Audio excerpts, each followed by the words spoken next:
इतिहास कई युद्धों, घटनाओं, क्रियाओं, प्रतिक्रियाओं और संवेदनाओं से बना होता है।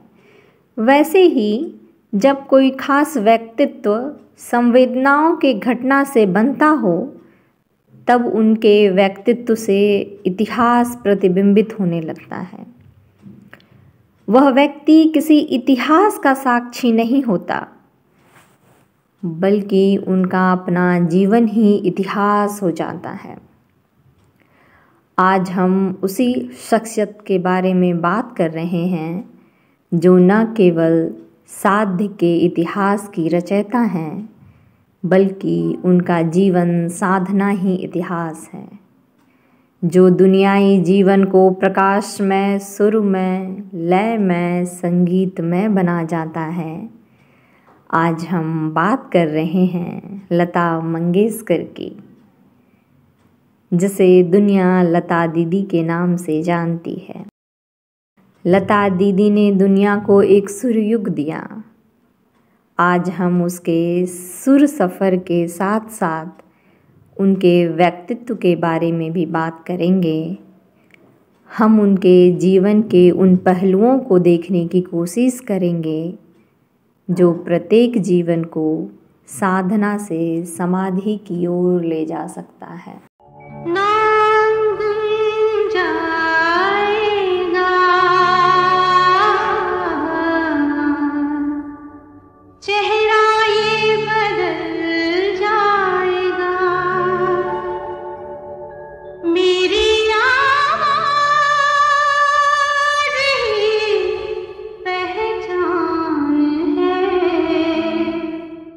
जी हाँ, जिन्होंने आवाज़ को ही अपनी पहचान बनाई। जैसी मधुर व प्यारी आवाज़, वैसा ही उनका व्यक्तित्व। एक ऐसी कलाकार जिन्हें घमंड ने छुआ तक नहीं। भारत की स्वर कोकिला लता मंगेशकर, जिनके आगे पुरस्कार भी कम पड़ गए। जीवित रहते ही जिनका नाम पुरस्कार बन जाए, उसे पुरस्कार की क्या आवश्यकता। भारत के सर्वोच्च नागरिक पुरस्कार भारत रत्न से सम्मानित लता मंगेशकर एक ऐसा नाम जो अपने आप में ही विश्वविद्यालय है संगीत का, जिन्होंने संगीत को एक नई पहचान दी। लता जी ने हर तरह के गाने गाए, चाहे वो गम भरा हो या रोमांटिक, चाहे भक्ति हो या देशभक्ति, सभी गानों में चार चांद लगा दिए। तेरे बिना जिंदगी से कोई शिकवा तो नहीं, शिकवा नहीं, शिकवा नहीं, शिकवा नहीं, तेरे बिना जिंदगी भी। 28 सितंबर 1929 मध्य प्रदेश के इंदौर में उनका जन्म हुआ। पिता दीनानाथ मंगेशकर एक मराठी संगीतकार व शास्त्रीय गायक थे। नरगिस मुन्नी की किताब लता इन हर ऑन वॉइस में लता जी बताती हैं, मैं अपने पिता दीनानाथ को गाते हुए देखती थी, लेकिन उनके सामने गाने की हिम्मत नहीं पड़ती थी। एक बार वो अपने एक शागिर्द को रागपुर या धनाश्री सिखा रहे थे। किसी वजह से वो घर से बाहर गए हुए थे और मैं घर में खेल रही थी। मैंने उनके शिष्य को गाते हुए सुना। मुझे लगा कि लड़का अच्छे से गा नहीं पा रहा है और मैंने उसे गा कर बताया।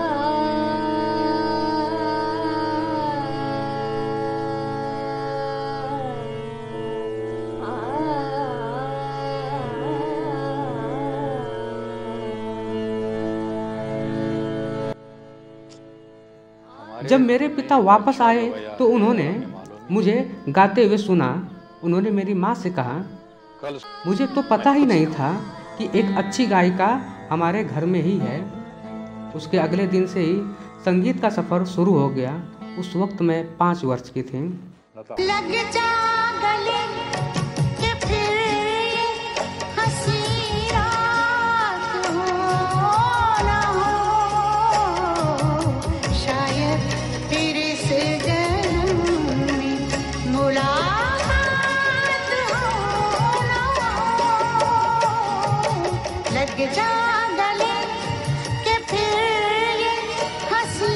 लता नाम उनके पिता ने एक मराठी नाटक भाव बंधन के किरदार लतिका से प्रभावित होकर रखा था।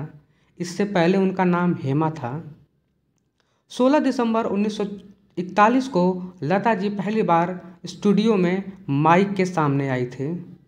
स्टूडियो प्रोग्राम के लिए गाना रिकॉर्ड हुआ और शुरू हो गया सुरमयी गीतों का 7 दशक का सफ़र। आजा सनम मधुर चांदनी में हम तुम मिले तो वीरानी में भी आ जाएगी बहार, झूमने लगेगा आसमां, झूमने लगेगा आसमां, कहता है दिल और मचलता है दिल, मोरे साजन ले चल मुझे तारों के पार। जब वह 13 वर्ष की थी तो उनके पिता का निधन हो गया। घर में बड़ी होने की वजह से घर की जिम्मेदारियां उनके कंधों पर आ गईं, जिसके लिए उन्हें फिल्मों में छोटे छोटे किरदार करने पड़े। लेकिन वो काम उन्हें रास नहीं आ रहा था, क्योंकि उनके शौक़ व लगन में तो संगीत बजा था। सन 1942 में मराठी फिल्म महिली मंगला गौर में गाने का मौका मिला।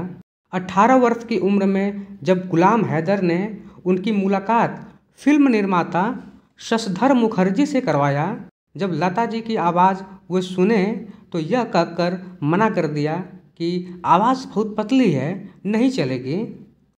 और एक समय ऐसा भी आया कि लता जी ने उनके लिए भी कई सारे गाने गाए। 1949 में फिल्म महल में आएगा आने वाला गीत बहुत फेमस हुआ और यहीं से उनके कामयाबी के 4 चांद लगने प्रारंभ हो गए। आएगा आएगा आएगा आएगा आएगा आने वाला। यह वो दौर था जब गाने की बोल किरदार यानी अभिनेता या अभिनेत्री के नाम से जाना जाता था। ऐसा पहला मौका था जब लोगों में पार्श्व गायिका का नाम जानने की इच्छा जाहिर हुई। हरीश मेमानी अपनी किताब लता दीदी अजीब दास्तां में लिखते हैं, एक दिन अनिल विश्वास और लता जी लोकल ट्रेन से गोरेगांव जा रहे थे और बीच स्टेशन से दिलीप कुमार जी चढ़े। जब अनिल विश्वास ने लता जी का परिचय कराया तो दिलीप कुमार जी बोले, मराठी लोगों के मुख से दाल भात की बू आती है, वो उर्दू का भगार क्या जाने। ये बात उनको इस कदर खटकी कि उन्होंने उर्दू की बारीकियों को सीखना प्रारंभ कर दिया और बहुत सारे गानों में उर्दू लफ्ज़ों का प्रयोग भी किया। फिर एक समय ऐसा भी आया कि दिलीप कुमार के पास शब्द नहीं थे उनका परिचय बताने के लिए। 1958 में आई फिल्म मधुमती में आजा रे परदेसिया गीत गाया, जिसके लिए उन्हें प्रथम सर्वश्रेष्ठ पद्म भूषण पुरस्कार से भी सम्मानित किया गया। 1962 में चीन भारत युद्ध में शहीदों के श्रद्धांजलि के लिए गाई गीत ऐ मेरे वतन के लोगों। यह गीत लोगों को इतना प्रभावित किया मानो लोगों के दिलों में यह गीत बस गया हो। कहा जाता है कि उस समय इस गीत को सुनकर प्रधानमंत्री जवाहरलाल नेहरू की आंखों में आंसू आ गए थे। 33 वर्ष मैं ये गाना गाती हूँ और लोग, अगर जिस जगह मैं नहीं गाती हूँ वहाँ लोग खड़े हो जाते हैं और कहते हैं नहीं नहीं दीदी एक मर्तबा वो गाना गाइए ऐ मेरे वतन के लोगों। लोगों को इतना अच्छा लगता है कि मैं आपको बता नहीं सकती हूँ। ऐ मेरे वतन के लोगों जरा आँख में भर लो पानी, जो शहीद हुए हैं उनकी जरा याद करो कुर्बानी। ऐ मेरे वतन के लोगों जरा आँख में भर लो पानी, जो शहीद हुए हैं उनकी जरा याद करो कुर्बानी।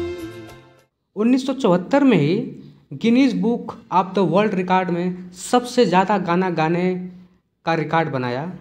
इन्होंने करीब 40 भाषाओं में 40,000 से ज़्यादा गाने गाए। सन 89 में फिल्म जगत का सर्वोच्च सम्मान दादा साहेब फाल्के पुरस्कार से भी सम्मानित किया गया और 2001 में भारत के सर्वोच्च नागरिक सम्मान भारत रत्न से सम्मानित हुई।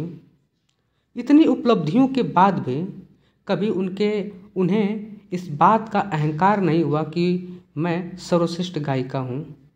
हमें लता दीदी के जीवन से यही सीखना चाहिए कि यदि आपके पास सब कुछ होते हुए भी आपके अंदर अहंकार नहीं आया तो आपसे सर्वश्रेष्ठ व्यक्ति कोई नहीं हो सकता। लता मंगेशकर जी अब हमारे बीच नहीं रहीं। 6 फरवरी 2022 को 92 वर्ष की उम्र में उनका निधन हो गया। 6 फरवरी 2022 यह याद तो दिला रहा है कि लता जी अब हमारे बीच नहीं रहीं, लेकिन यह विश्वास नहीं होता क्योंकि उनके गीत उनके सुरों को हमारे बीच जीवित रखेंगे। लता दीदी के शव को तिरंगे में लपेटकर लाया गया। 21 तोपों की सलामी भी दी गई और 2 दिन की राष्ट्रीय शोक का घोषणा भी किया गया। लता दीदी के जाने के बाद फिल्म जगत और भारत की जो क्षति हुई है उसकी भरपाई कभी नहीं हो पाएगी।